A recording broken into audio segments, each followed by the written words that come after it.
نبی پاک صلی اللہ علیہ وسلم کی مجلس میں دو عورتوں کا ذکر ہوا کہ یہ عورت بہت زیادہ نوافل پڑھ رہی ہے، فرائض ادا کر رہی ہے، واجبات پڑھ رہی ہے، لیکن زبان کی بہت کڑوی ہے، زبان کی بہت کڑوی ہے، زبان سے گالی بکتی ہے، اپنی زبان سے اڑوس پڑوس کے لوگوں کو تکلیف دیتی ہے، اور محلے والے اس عورت سے پریشان ہیں، لیکن وہ نوافل بھی پڑھ رہی ہے، فرائض بھی ادا کر رہی ہے، راتوں میں اٹھ کر تہجد بھی پڑھ رہی ہے، عبادت گزار ہے۔ اور دوسری عورت ہے، وہ صرف اور صرف فرائض کو ادا کر رہی ہے، واجبات کو ادا کر رہی ہے، اور زبان کی میٹھی ہے،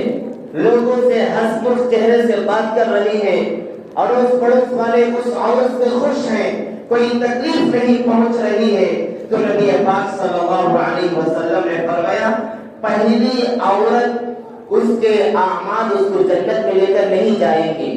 اور دوسری عورت جو ہسمکھ جو میٹھی زبان والی ہے، نوافل نہیں پڑھ رہی ہے لیکن فرائض کو ادا کر رہی ہے، لوگوں کو اس کی ذات سے کوئی تکلیف نہیں ہو رہی ہے، تو وہ عورت اس کے اعمال کل قیامت کے دن جنت میں پہنچا دیں گے۔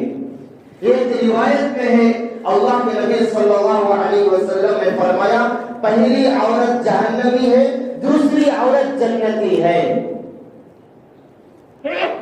تو میرے بھائیوں